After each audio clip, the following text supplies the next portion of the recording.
Assalamualaikum warahmatullahi wabarakatuh. Innal hamdalillah nahmaduhu wa nasta'inuhu wa nastaghfiruh wa na'udzu billahi min shururi anfusina wa min sayyiati a'malina. May yahdihillahu fala mudilla lahu wa may yudlil fala hadiya lahu. Asyhadu an la ilaha illallah wahdahu la syarika lah wa asyhadu anna Muhammadan abduhu wa rasuluhu la nabiyya ba'dah. Allahumma salli ala Muhammad wa ala ali Muhammad. Qala Allah ta'ala fil Qur'anil Karim, ya ayyuhan nasu ittaqu rabbakumul ladzi khalaqakum min nafsin wahidah wa khalaqa minha zawjaha wa bassa minhuma rijalan katsiran wa nisaa'a wattaqullaha alladzi tasaaluna bihi wal arham innallaha kana 'alaikum raqiba. Wa qala an-nabiy sallallahu alaihi wasallam, fa inna asdaqal hadisi kitabullah wa khairal hadi hadi Muhammadin sallallahu alaihi wasallam wa syarrul umuri muhdatsatuha fa inna kulla muhdatsatin bid'ah fa inna kulla bid'atin dhalalah wa kulla dhalalatin finnar. Amma ba'du, ayyuhal ikhwah, a'azzani Allahu wa iyyakum jami'an. Teman-teman yang dirahmati Allah Subhanahu wa taala, hari ini tanggal 17 Agustus, yang mana hari ini mengingatkan kepada kita semua tentang kemerdekaan negara kita, yaitu bangsa Indonesia, yang tentunya kemerdekaan suatu negara adalah nikmat dan karunia Allah yang begitu besar. Maka sikap seorang hamba yang beriman ketika Allah Subhanahu wa taala memberikan nikmat kepadanya, yaitu mensyukuri nikmat tersebut dan bukan mengkufurinya. Karena dengan mensyukuri nikmat-nikmat Allah Subhanahu wa taala, maka Allah akan memberikan tambahan. Tetapi sebaliknya, kalau kita mengkufurinya, maka Allah akan mencabut nikmat tersebut. Allah Subhanahu wa taala berfirman, la in syakartum la azidannakum wa la in kafartum inna azabi lasyadid. Jika kalian bersyukur, maka aku akan tambah nikmat kepada kalian. Tetapi jika kalian kufur, sesungguhnya azabku sangatlah pedih. Telah terbukti dalam sejarah bagaimana Allah Subhanahu wa taala membinasakan umat-umat sebelum kita, disebabkan ketika Allah berikan nikmat kepada mereka, mereka malah mengkufurinya. Mereka malah bermaksiat kepada Allah Subhanahu wa taala. Di antaranya adalah kaum Ad, kaumnya Nabi Hud.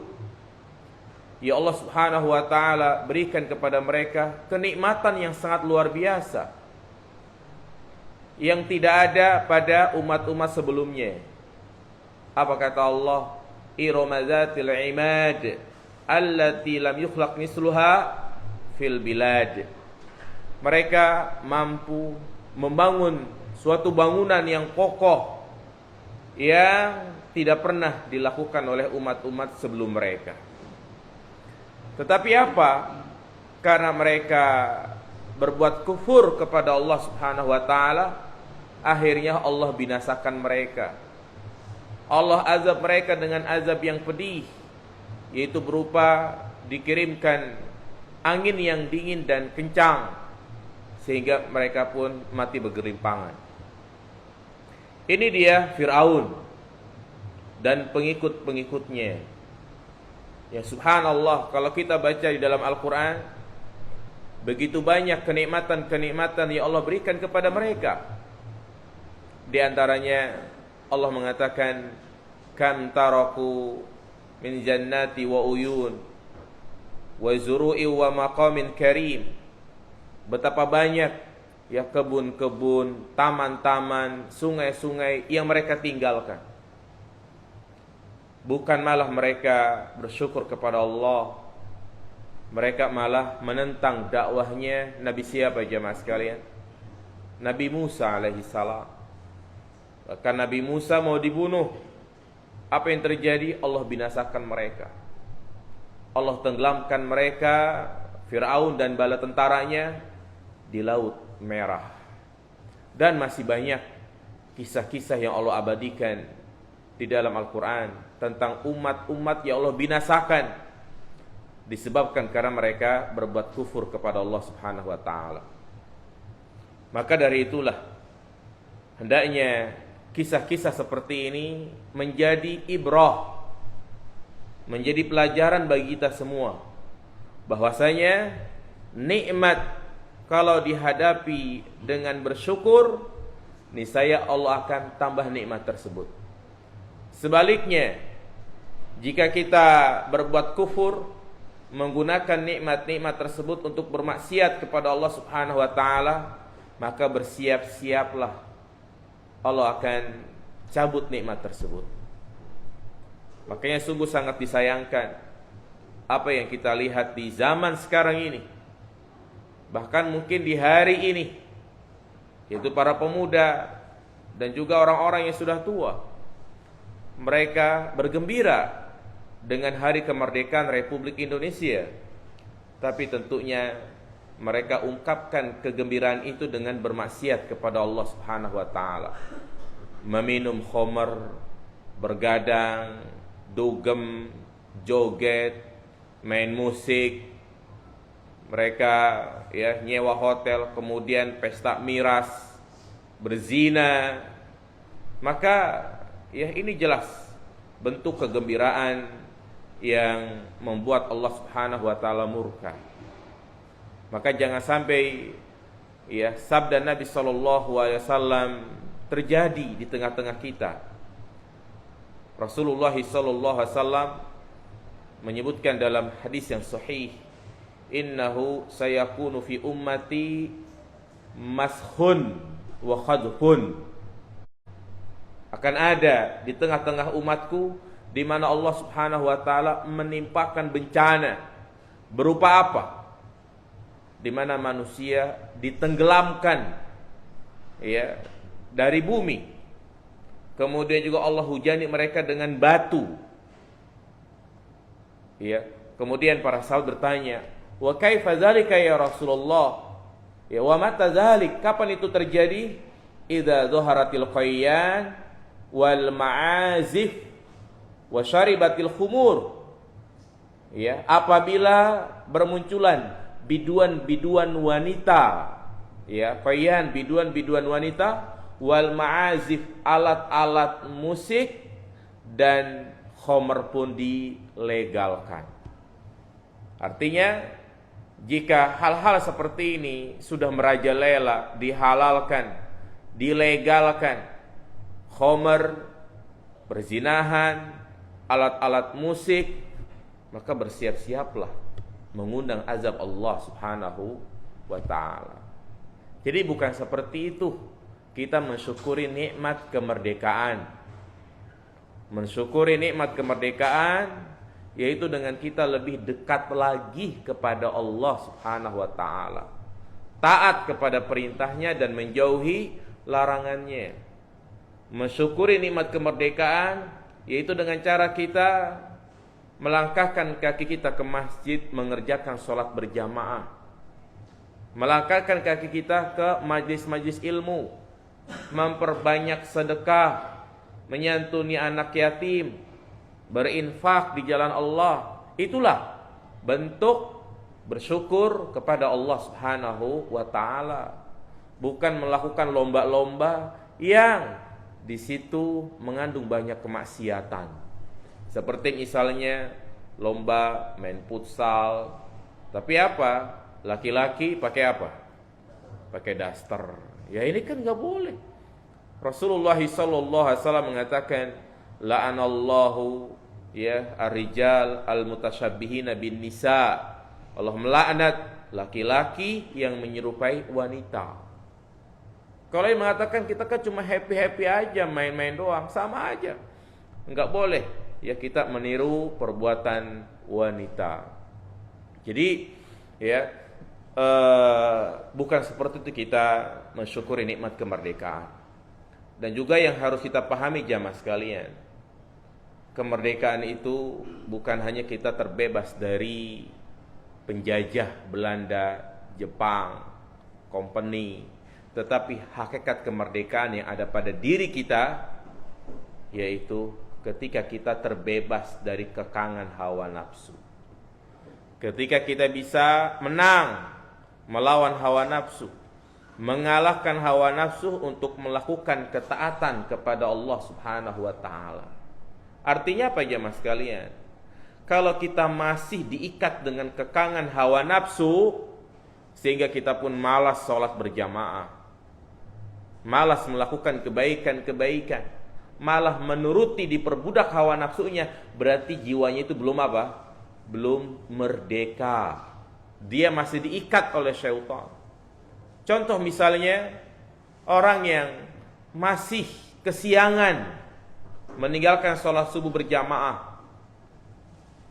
Ya, setiap hari bangunnya itu jam 6, setengah 7. Berarti dia belum apa ini? Belum merdeka ya mas sekalian. Kenapa? Karena ya jiwanya itu masih terikat dengan hawa nafsu. Dia masih diperbudak oleh syaitan. Makanya Rasulullah SAW menyebutkan ketika dikumandangkannya azan, maka saat itulah syaitan mengikat kita dengan 3 ikatan. Ikatan yang pertama akan terlepas jika kita bangun tidur dan membaca doa. Ikatan yang kedua akan terlepas ketika kita berwudu. Dan ikatan yang ketiga terlepas kalau kita mengerjakan sholat subuh berjamaah. Makanya ketika dia mengerjakan sholat subuh berjamaah, berarti dia orang yang apa? Merdeka. Begitulah jamaah sekalian. Ya, ibrah pelajaran penting yang bisa kita petik dari kemerdekaan negara kita Republik Indonesia. Baik, teman-teman yang dirahmati Allah Subhanahu wa taala, melanjutkan kajian rutin kita membahas Kitab Tauhid li Syekh Muhammad bin Abdul Wahhab At-Tamimi rahimahullahu taala. Bab yang sedang kita bahas, bab apa aja mas sekalian? Tafsir tauhid ya? Nah, iya, bab tentang tafsir tauhid dan penjelasan syahadat Allah ilaha illallah. Dan sudah kita bahas dalil yang pertama ya, kalau nggak salah, yaitu dalil yang pertama adalah surat apa itu? Surat Al-Isra ayat 57. Ulaika alladzina yad'una yabtaghuna ila rabbihimul wasilah ayyuhum aqrab. Berhala-berhala yang mereka sembah, ternyata mereka juga mencari sarana untuk mendekatkan diri kepada Allah Subhanahu wa taala. Artinya makhluk-makhluk yang mereka pertuhankan, mereka sendiri butuh kepada Allah Subhanahu wa taala. Hal ini menjelaskan kepada kita tentang ya benarnya tauhid dan buruknya kesyirikan. Nah, dan juga telah kita jelaskan makna dan tafsir la ilaha illallah yang benar dan yang salah. Masih ingat makna la ilaha illallah yang benar artinya apa? Tidak ada Tuhan yang berhak untuk disembah selain Allah. La ma'buda bihaqqin illallah. Makna-makna yang kurang tepat gimana jemaah sekalian? Masih ingat gak? Ya, la khaliqa illallah, tidak ada pencipta kecuali Allah. La ilaha illallah, tidak ada Tuhan selain Allah. kemudian la maujuda illallah, tidak ada yang ada kecuali Allah, maka itu adalah makna-makna yang kurang tepat karena hanya mencakup tauhid rububiyah saja. Baik, berikutnya kita akan bahas dalil yang kedua, yaitu muallif membawakan surat Az-Zukhruf ayat 26 sampai 27. Qala Allah Ta'ala, Allah Subhanahu wa Ta'ala berfirman, wa idh qala Ibrahimu li abihi wa qaumihi innani bara'um mimma ta'budun illa alladhi fatarani fa innahu sayahdin wa ja'alaha kalimatan baqiyatan fi aqibihi la'allakum yarji'un. Ketika Nabi Ibrahim berkata kepada bapaknya dan juga kepada kaumnya, sesungguhnya aku berlepas diri dari apa yang kalian sembah, illal ladzi fatarani, kecuali kepada zat yang telah menciptakanku, fa innahu sayahdin, maka sesungguhnya Allah Subhanahu wa Ta'ala memberikan hidayah kepada aku. Baik jamaah sekalian, jadi ayat ini menjelaskan kepada kita tentang tafsir tauhid. Jadi tauhid itu bukan hanya beribadah kepada Allah, tetapi juga berlepas diri dari peribadatan kepada selain Allah Subhanahu wa Ta'ala. Lihatlah di sini keberanian Nabi Ibrahim alaihissalam. Dia berdakwah kepada orang tuanya dan juga kepada kaumnya. Ya, yang mana kita ketahui bapaknya Nabi Ibrahim namanya itu siapa? Azar. Iya, yang menyembah berhala. Karena ada dua bentuk kesyirikan yang terjadi di zaman Nabi Ibrahim. Yang pertama, para penyembah benda-benda langit, yaitu mereka menyembah bintang, matahari, bulan. Dan yang kedua, ada yang menyembah patung-patung, berhala-berhala. Makanya kisah masyhur yang kita pernah mendengar, di mana Nabi Ibrahim dengan keberaniannya atas perintah Allah Subhanahu wa Ta'ala menghancurkan berhala-berhala, dan dia sisakan berhala yang besar. Bahkan di lehernya itu dikalungin apa? Kampak. Ya, ini dalam rangka untuk membantah orang-orang musyrikin yang menyembah berhala. Artinya tuh, lihat tuh, patung Tuhan-Tuhan yang kalian sembah, apakah dia bisa membela diri? Apakah dia bisa melindungi teman-temannya? Ternyata tidak. Ya, jadi pada intinya inilah tafsir tauhid, yaitu di mana Nabi Ibrahim berterus terang kepada bapaknya dan kaumnya bahwa dia berlepas diri dari kesyirikan. Ya. Makanya ayat ini memberikan banyak faedah. Kita akan sebutkan faedah-faedahnya. Yang pertama, ya, ayat ini menjelaskan tentang tafsir la ilaha illallah, yaitu mengikhlaskan ibadah hanya kepada Allah dan berlepas diri dari ibadah kepada selain Allah. Iya. Jadi makna la ilaha illallah adalah mengikhlaskan, memurnikan ibadah hanya kepada Allah saja dan berlepas diri dari ibadah kepada selain Allah. Makanya bukan dikatakan orang yang bertauhid, dia sholat, dia puasa, dia beribadah, tetapi di lain kesempatan hatinya itu masih bersandar kepada selain Allah. Kita yang kalau pagi itu ngambil apa namanya, yang kayak kembang api itu, dupa ya kan, ya. Itu mah jelas mereka bukan hanya musyrik tapi juga kafir. Kita kan kalau ngeliat mereka udah pasti menyimpulkan dia kafir bukan? Kafir. Iya. Kesyirikan itu tuh mereka yang datang ke gereja nyembah salib. Nah, ternyata pengertian syirik itu bukan hanya sebatas di situ jamaah. Syirik itu dia beribadah kepada Allah. Dia sholat, dia puasa.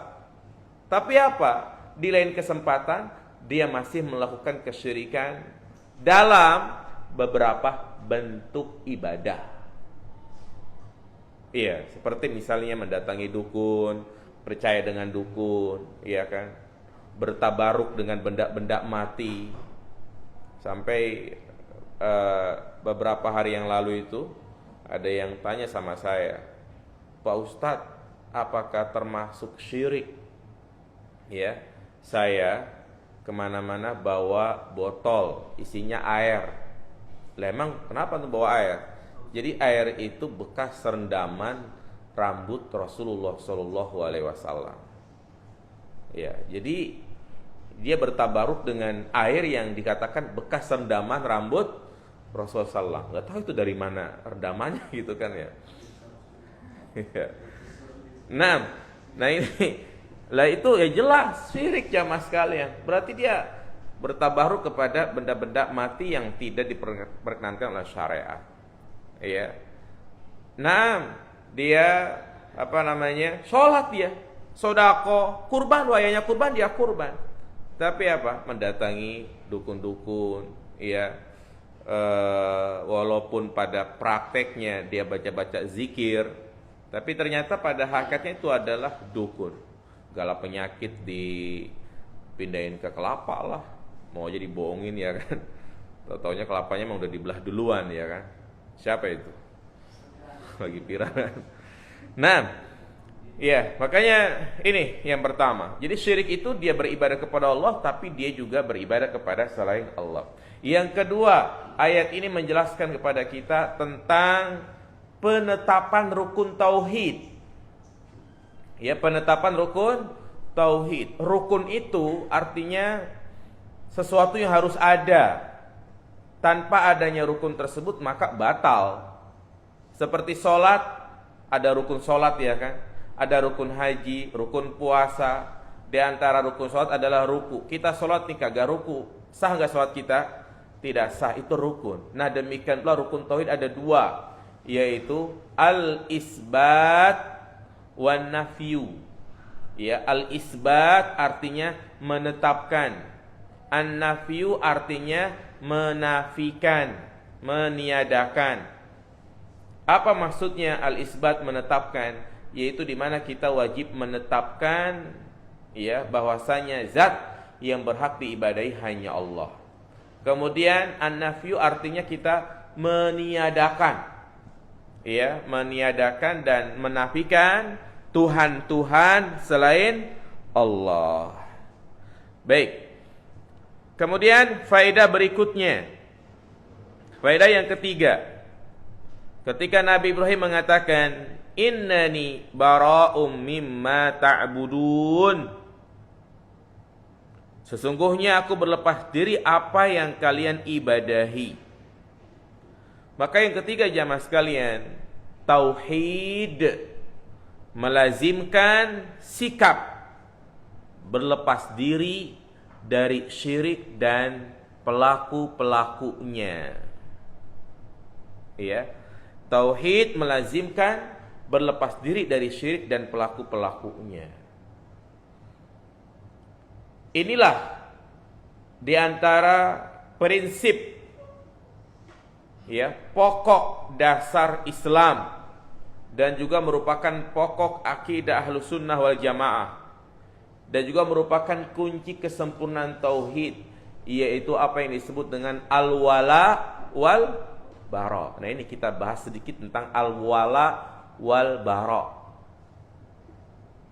Prinsip yang zaman sekarang mulai banyak ditinggalkan. Prinsip yang banyak umat Islam kagak tahu. Prinsip yang mulai dikaburkan di tengah masyarakat dengan dalih toleransi, dengan dalih cinta tanah air, Ya, yaitu kaidah apa? Al-wala dan al-bara. Apa itu al-wala? Al-wala yaitu di mana kita sebagai seorang muslim wajib cinta kepada Islam dan cinta kepada sesama muslim, bersikap loyalitas kepada orang-orang yang seagama dengan kita. Itu namanya apa jemaah? Al-wala. Kita sebagai seorang muslim nih harus cinta kepada Islam, cinta kepada syariat-syariat Islam, cinta dengan simbol-simbol Islam. Muslim harus cinta dengan perilaku Islam. Ya, makanya keislaman seseorang itu perlu dipertanyakan. Kalau misalnya dia risih dengan orang yang cadaran, tuh, ya, kadang di tengah masyarakat ada omongan, kok dia bercadar begitu ya? Hati-hati omongan seperti ini gitu kan. Ya, sehingga dia memberikan kesimpulan ternyata orang yang cadaran, orang yang jilbab besar akhlaknya pada begitu. Nah, ini sama saja dia tidak cinta dengan syariat Islam. Karena memakai jilbab besar, cadar itu bagian dari syariat Islam. Ya, hati-hati jaga lisan kita. Dia mencemooh, menghina orang-orang yang memakai celana cingkrang misalnya. Ya, selalu memberikan gelar-gelar buruk kepada orang yang jenggotan. Ya, malu menampakkan simbol-simbol Islam, malu pakai peci, malu pakai baju koko, ya kan? Nah, ini apa namanya? Ya, karena kan itu semua adalah simbol-simbol Islam yang harus untuk kita cintai. Demikian pula syariat-syariat yang Allah bebankan kepada kita, salat, puasa, zakat, haji, semua itu adalah syariat yang harus kita cinta kepadanya. Kenapa jamaah sekalian?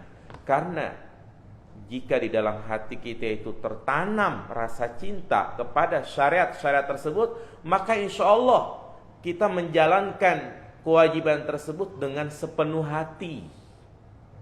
Tidak ada rasa beban. Gitu ya. Beda kalau kita benci dengan syariat-syariat tersebut, ketika kita kerjakan syariat tersebut, hati ini terasa terpaksa.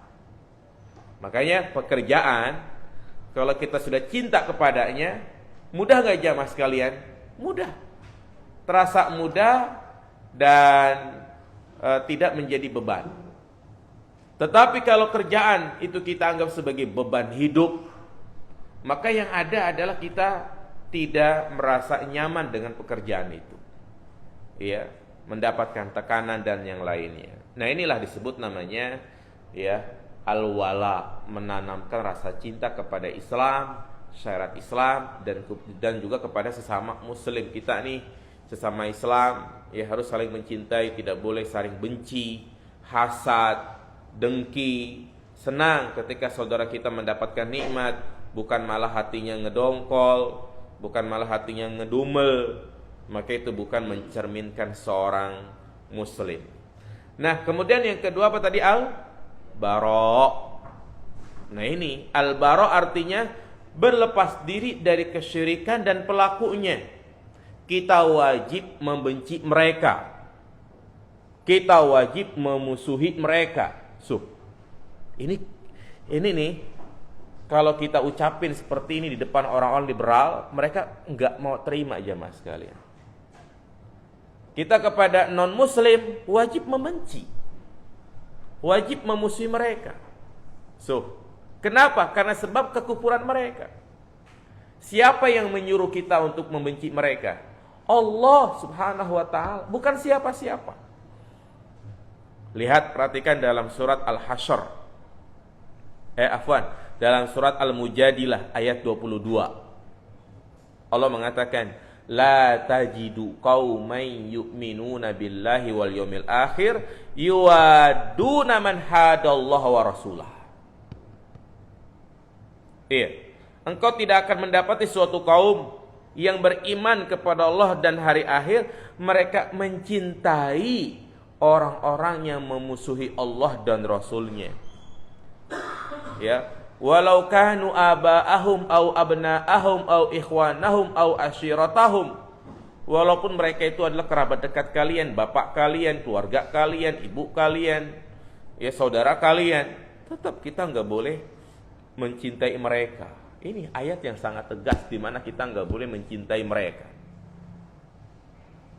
Ya, tidak boleh bersikap loyalitas kepada mereka.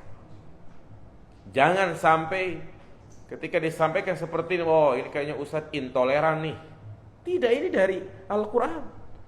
Dan juga Allah katakan dalam surat Al-Maidah ayat 51, ya ayyuhalladzina amanu la tattakhidul yahuda wan nasara awliya ba'duhum awliya'u ba'd. Janganlah kalian menjadikan, wahai orang-orang beriman, janganlah kalian menjadikan orang-orang Yahudi, orang-orang Nasrani sebagai aulia. Aulia ini memiliki arti yang sangat banyak. Jangan kau jadikan mereka sebagai pemimpin, teman dekat. Jangan kau jadikan mereka sebagai suami, sebagai penasehat. Tak boleh. Innallaha la yahdil qaumadz zalimin. Sesungguhnya Allah tidak akan memberikan petunjuk kepada kaum yang zalim. Inilah prinsip dasar Islam, jemaah sekalian. Iya. Kenapa? Karena mereka itu adalah orang-orang yang merendahkan Rabb kita Allah Subhanahu wa taala. Dengan kesyirikan yang mereka lakukan, itu sama saja mereka ya menghina Allah Subhanahu wa taala.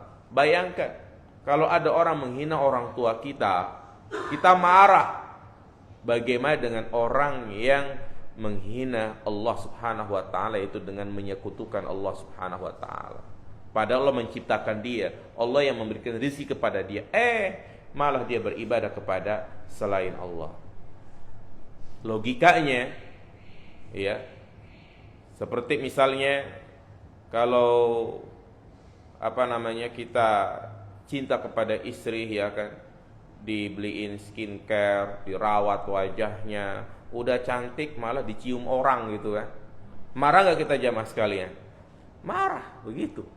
Ya, demikian pula orang-orang musyrikin udah dikasih rizki, dikasih keamanan, dikasih segala, malah mereka beribadah kepada selain Allah Subhanahu wa taala.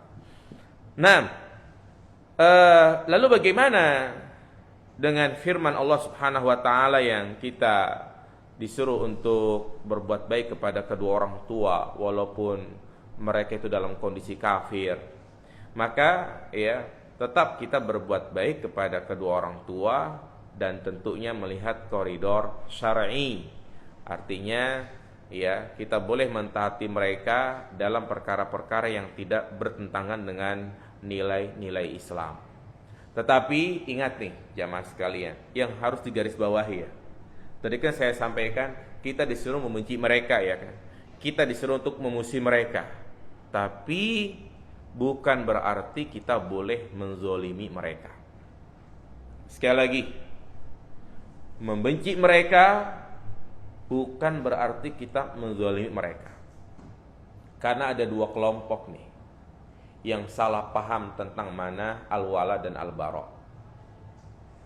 Kelompok yang pertama adalah kelompok yang ekstrim, yaitu orang-orang Khawarij, ya, yang mana mereka menghalalkan darah orang-orang kafir yang kafir zimmi, ya, yaitu mereka melakukan pengeboman di mana-mana, ya kan, dengan dalih jihad. Ini salah. Orang kafir yang wajib untuk kita perangi adalah kafir harbi. Adapun orang kafir yang tinggal di sekitar kita disebut namanya kafir apa? Zimmi, yaitu orang kafir yang mendapatkan perlindungan dari pemerintah kaum muslimin. Maka kita nggak boleh nyakiti mereka, ya. Makanya inilah maknanya. Artinya kita benci kepada mereka, ya kita benci karena sebab kekufuran mereka, benci karena sebab perbuatan mereka. Tapi kita tidak boleh menzolimi mereka. Biarin mereka berhari raya, jangan diganggu. Dan kita pun berlaku adil kepada mereka. Ya, inilah arti toleransi yang benar. Makanya Allah katakan dalam surat Al-Maidah ayat 8, "Wala yajrimannakum syana'ana qaumin ala alla ta'dilu i'dilu huwa aqrab littaqwa. Jangan sampai kebencianmu terhadap suatu kaum mendorong kamu untuk berlaku tidak adil kepada mereka. Sekali lagi, surat apa ini? Al-Maidah. Ini juga sebagai dalil dalam hal bermuamalah kepada non-muslim. Ya, jangan sampai kebencianmu itu membuat kamu tidak adil kepada suatu kaum.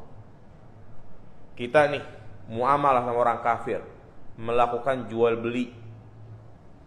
Boleh ya kita tipu mereka jemaah? Boleh enggak? Enggak boleh. Boleh ya kita bilang ini barang ori, tahu-taunya KW? Enggak boleh. Walaupun kepada siapa? Non muslim. Ingat itu. Enggak boleh kita menzolim mereka, mengambil harta mereka. Misalnya kita menjadi atasan gitu kan, bawahan kita adalah non muslim, enggak boleh kita memotong gaji mereka, menzolim mereka, enggak boleh. Ya. Ini ya makna al-bara. Membenci bukan berarti apa? Menzolimi. Makanya subhanallah jamaah sekalian. Islam itu di zaman Rasulullah dan juga di zaman para khulafa rasyidin sangat dicintai oleh orang-orang kafir. Coba lihat kalau kita perhatikan sejarah. Ya.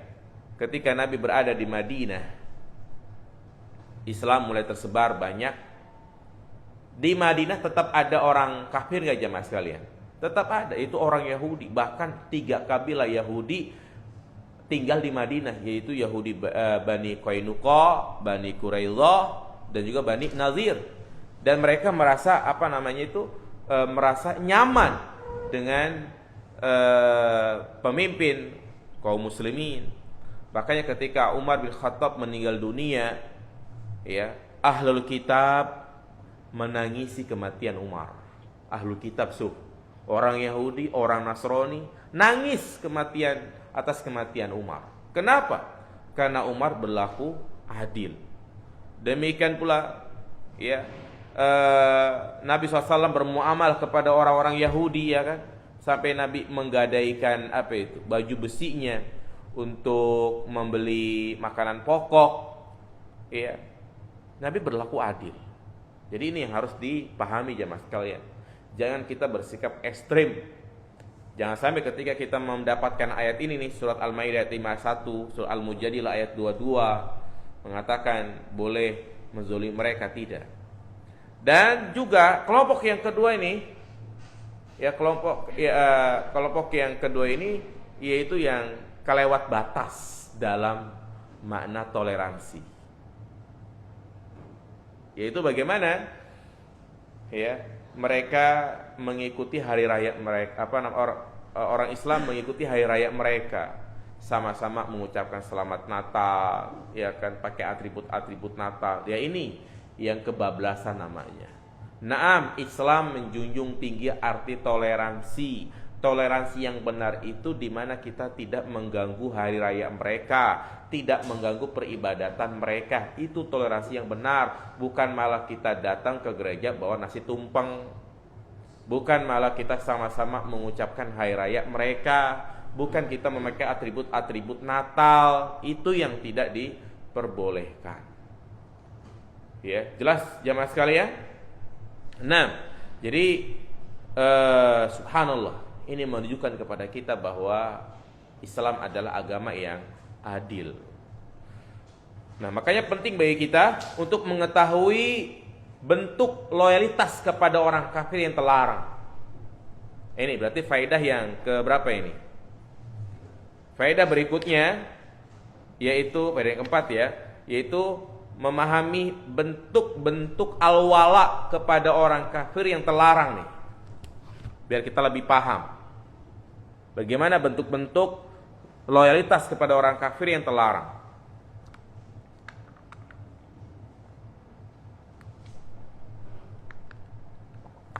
Yang pertama yaitu tinggal di negara mereka.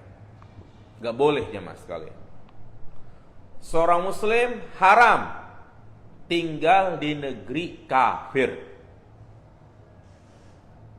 Maka jangan sampai kita istilahnya punya cita-cita nanti, ya anak saya mau saya suruh tinggal di Jepang gitu kan, atau saya punya cita-cita pengen tinggal di Korea Utara.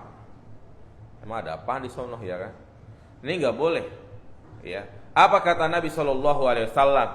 Ana bariun min kulli muslim yukimu baina azhuril musyrikin. Aku berlepas diri dari setiap muslim yang tinggal di negara kafir, di tengah-tengah orang-orang musyrikin. Makanya Rasulullah hijrah kemana? Ke Madinah.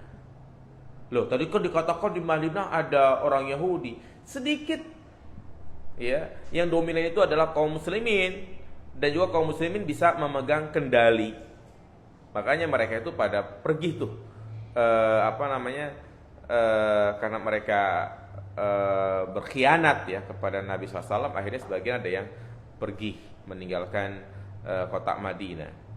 Nah, jadi dan juga Nabi mengatakan man jama'al musyrika wa sakana ma'ahu fa innahu misluh. Barang siapa yang tinggal bersama orang musyrik, maka dia itu sama dengan orang musyrik tersebut. Kenapa kita nggak boleh tinggal di negara mereka jemaah? Banyak alasannya. Yang pertama, khawatir terpengaruh dengan agama mereka. Dan ini banyak terjadi jemaah sekalian. Teman-teman yang awalnya dia adalah seorang yang multazim menjalankan agama Islam, dia pun kuliah ke negeri kafir, kuliah ke Eropa, ya, cari masjid susah. Yang dia temuin adalah orang-orang liberal, bahkan orang-orang ateis, berdebat pakai akal, pakai logika, ya kan. Akhirnya apa? Terbawa arus fitnah yang sangat luar biasa. Pulang-pulang, apa dia katakan sama orang tuanya? Ya, kita nggak perlu sholat. Kalau memang kita beriman kepada Allah, cukup aja. Yang penting kita ingat kepada Allah. Ya, percuma sholat tapi berbuat zalim dan yang lainnya. Jadi itu hati-hati jamaah sekalian. Fitnah sangat luar biasa. Disebut namanya fitnah syubhat.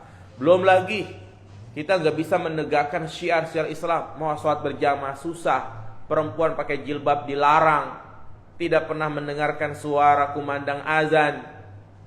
Belum lagi, ya, kemaksiatan yang merajalela di Eropa. Khamr halal atau haram jamaah sekalian? Halal. Dia ke Indomaret, Alfamart, yang ada adalah khamr. Ada nggak di sana Indomaret, Alfamart? Ada.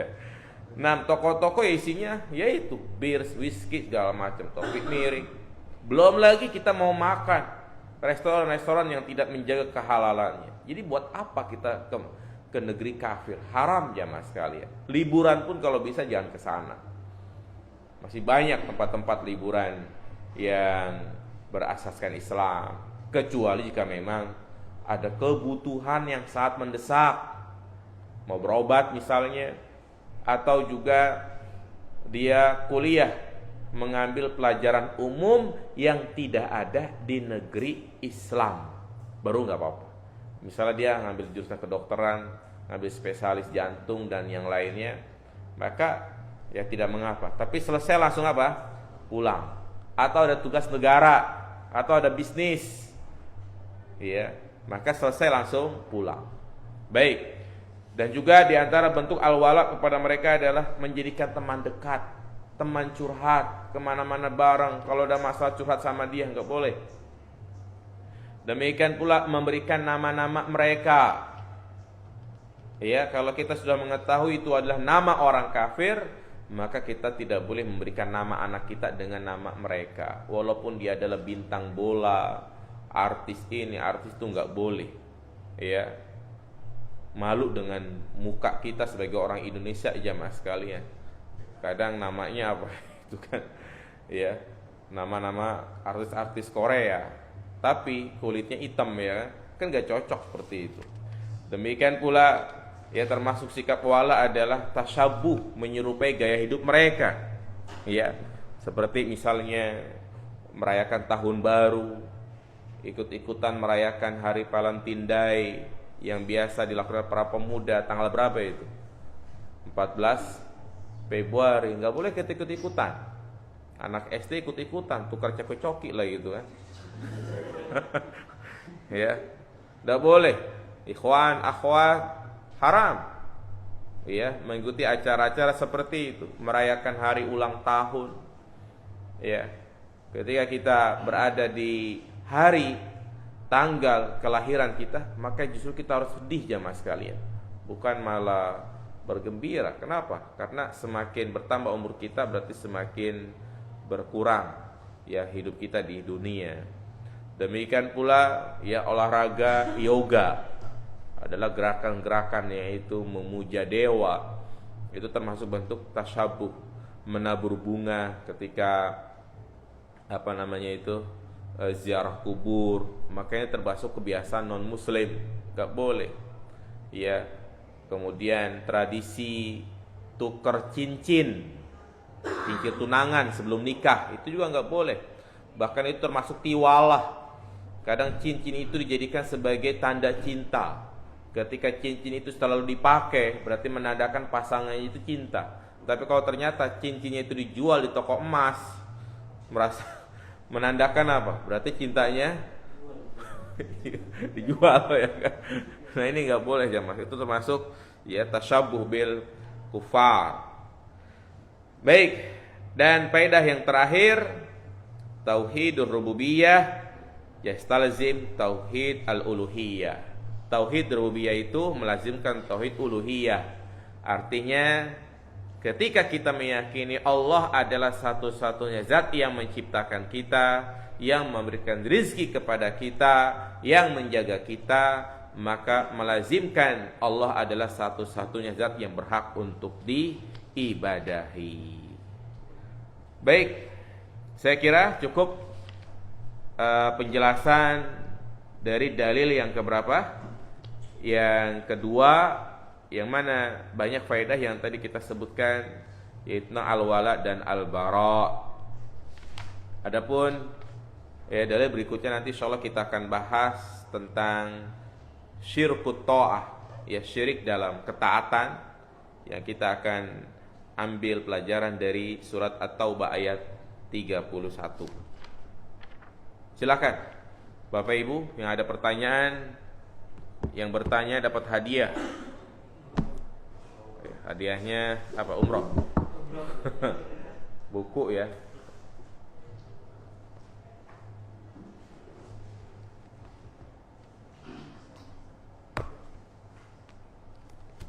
Nah ini yang akhwat nanti yang bertanya dapat hadiah nih ya. Mana yang cocok buat akhwat ya?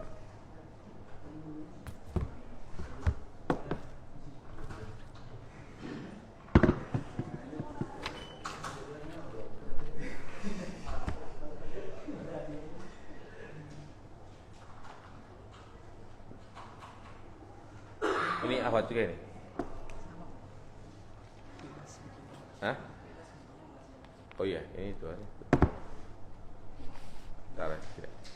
Bagaimana sikap terbaik dari seorang anak ketika orang tuanya masih merayakan kebidahan-kebidahan seperti mengadakan acara kematian sampai 7 hari, 40 hari, 100 hari, sedangkan dari anak-anak tahu bahwa hal tersebut merupakan hal yang sia-sia. Baik, jamaah yang dirahmati Allah Subhanahu wa taala, tentunya Islam adalah agama yang sudah sempurna, sehingga kita harus berjalan di atas kesempurnaan tersebut. Termasuk perbuatan yang tercela di dalam Islam, yaitu dia melakukan kebid'ahan, melakukan perkara-perkara baru dalam agama. Di antaranya adalah acara-acara seperti ini, yaitu adanya acara kematian setiap hari sampai 7 hari, bahkan nanti ada 40 hari, bahkan ada haul setahun.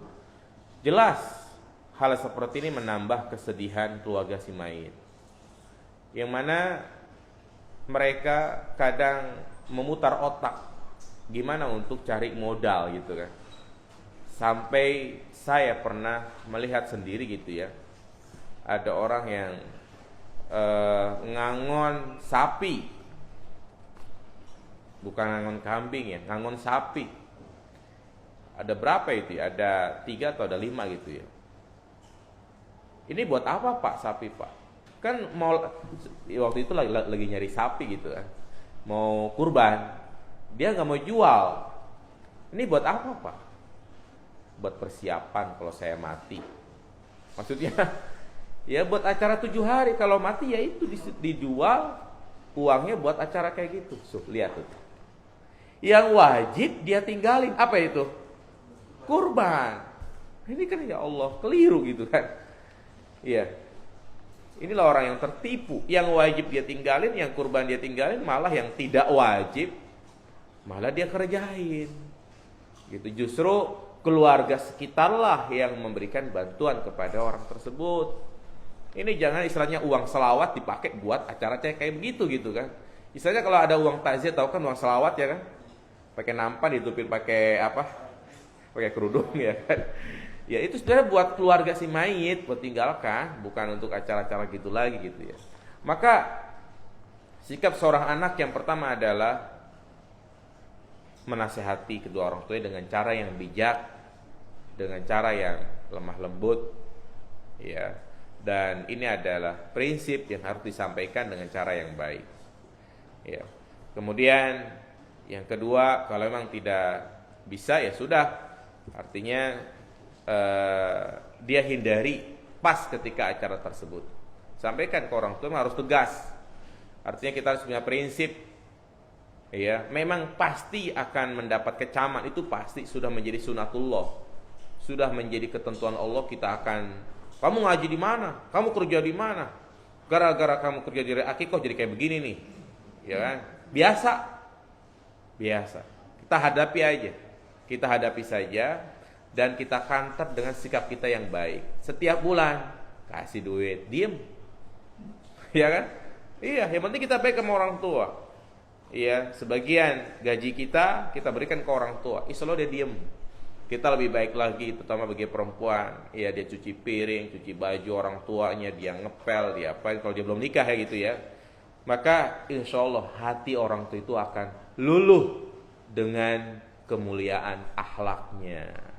Itulah salah satu metode kita berdakwah, tidak melulu dengan cara kita menyampaikan, tapi hati orang itu bisa luluh dengan apa? Akhlak yang mulia. Baik.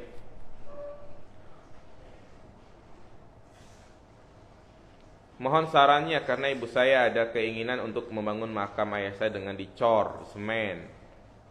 Sedangkan kita sebagai anak-anaknya tidak ingin makam tersebut disemen. Kami sudah berurusan untuk menjelaskan pada si ibu, namun tetap saja keputusannya tidak bisa diubah. Ya sudah, kewajiban kita hanya apa? Menyampaikan. Makanya di sini Nabi Ibrahim hanya menyampaikan kepada Azar, kepada kaumnya. Ternyata malah Nabi Ibrahim diapain? Dibakar jemaah sekalian. Ya, Nabi Ibrahim malah dibakar. Ya sudah, kita serahkan kepada Allah Subhanahu wa taala, karena hidayah ada di tangan Allah Subhanahu wa taala. Apabila kita adalah sebuah non lembaga yang menaungi anak-anak yatim dan duafa, kemudian ada donatur yang menginfakkan hartanya, apakah kita mendapatkan bagiannya selaku pengelola? Apabila kita adalah sebuah non lembaga, anak maksudnya? Hah? Oh, mandiri. Iya. Baik. Kalau ada donatur yang menginfakkan hartanya, apa kita mendapatkan bagian selaku pengelola? Tidak mendapatkan bagian. Iya. Maka di sini harus betul-betul dipisahkan ya. Karena mengelola harta anak yatim itu bukan seperti mengelola zakat. Kalau zakat mah pengelolanya dapat bagian, disebut namanya apa? Amil. Kalau pengelola harta anak yatim, ya itu nggak ada istilahnya amil gitu kan. Justru ini sebagai bentuk kewaspadaan, yaitu kita menyerahkan semua itu untuk harta untuk kebutuhan anak yatim. Iya. Karena termasuk dosa yang membinasakan ya. Rasulullah mengatakan ijtanibu as-sab'al mubiqat. Jauhi oleh kalian 7 perkara yang membinasakan, di antaranya adalah aklu malil yatim, memakan harta anak yatim. Iya, jadi kita serahkan semuanya.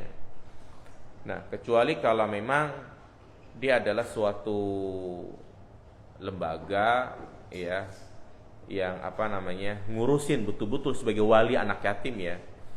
Dia ada rumah ya, kemudian ada juga sarana prasarana, di situ tinggal anak yatim. Dia memang hidupnya ya untuk itu, mengurusin anak yatim. Dia boleh mengambil hanya sebatas untuk memenuhi kebutuhan aja. Paham nggak? Untuk makan, untuk minum, ya, hanya untuk itu. Adapun memperkaya diri itu nggak boleh. Apalagi sampai digaji 200 juta ya kan, punya Alphard ya kan. Hati-hati, ya kan. Nah ini memakan dana umat namanya, nggak boleh. Allahu a'lam. Silakan.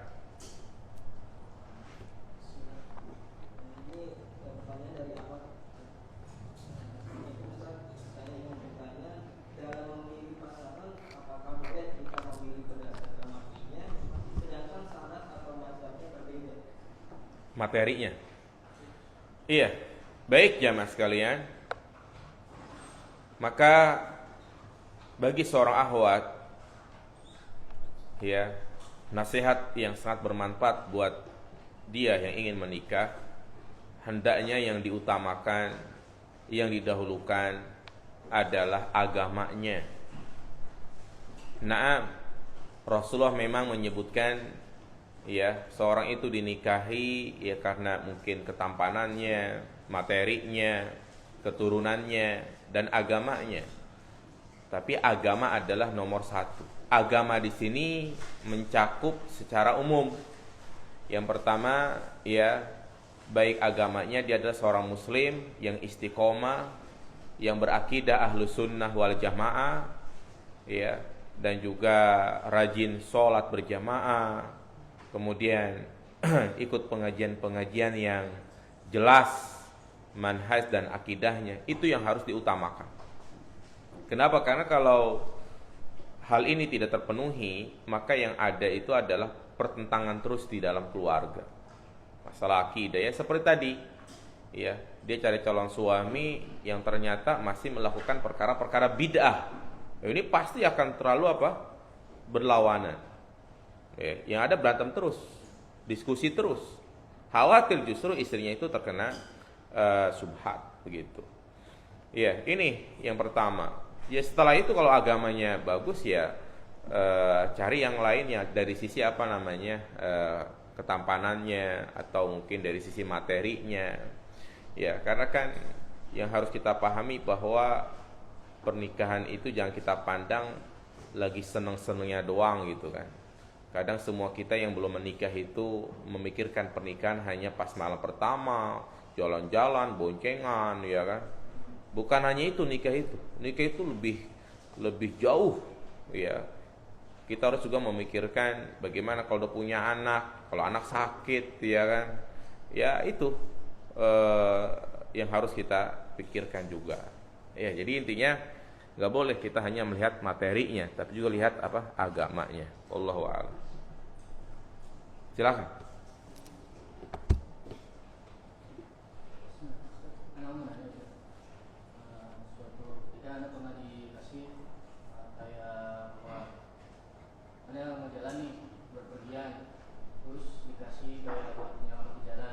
Apa itu?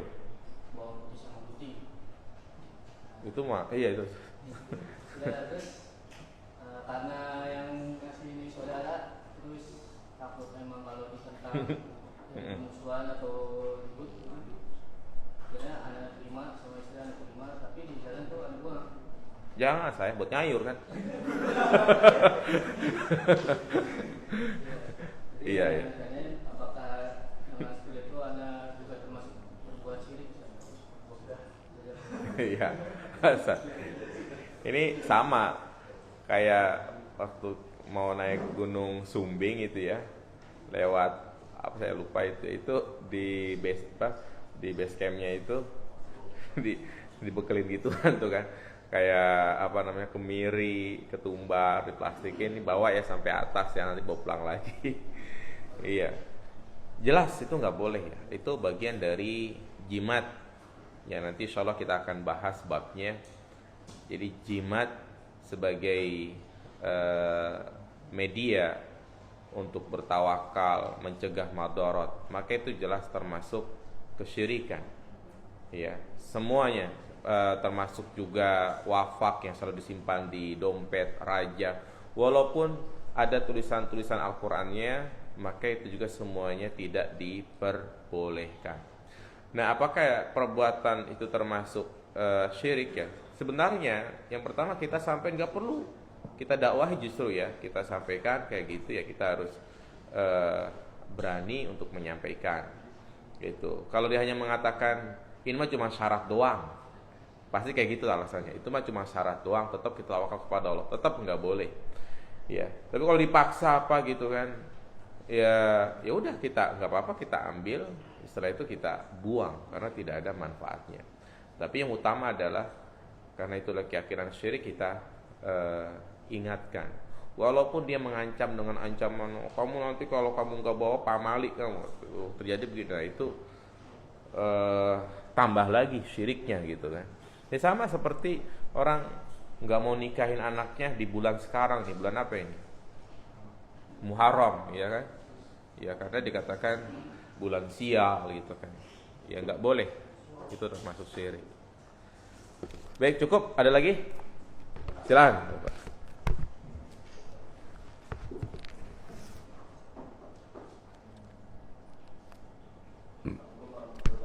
Salam.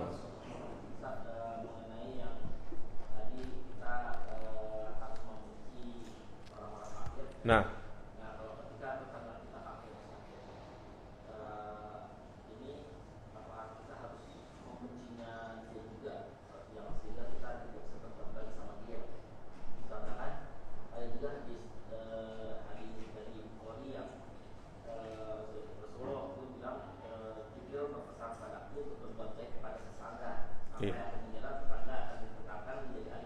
nah, mencakup. Iya.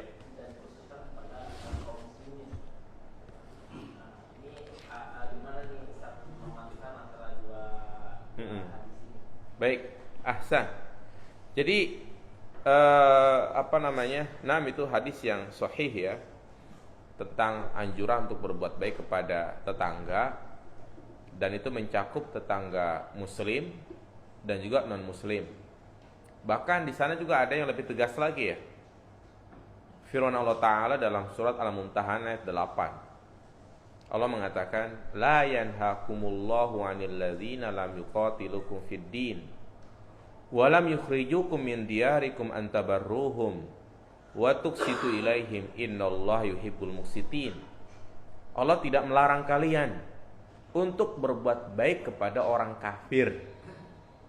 Allah tidak melarang kalian untuk berbuat baik kepada orang kafir yang tidak mengusir kalian dan juga tidak memerangi kalian. Nah, maka ayat ini dan tadi hadis yang tadi disampaikan itu menunjukkan kepada kita tentang bolehnya berbuat baik kepada non muslim, apalagi kalau itu adalah tetangga kita. Dan ini tidak menyalahi tadi makna al-bara'. Ya. Artinya di sini kita harus mengetahui batasan-batasan. Dalam hal bermuamalah boleh, silakan. Dalam hal menciptakan keamanan dalam suatu lingkungan, maka tidak mengapa. Makanya termasuk kezoliman kalau misalnya kita punya pekarangan di situ, malah kita miara ayam, miara kambing, tetangga non muslim nggak nyaman, dosa.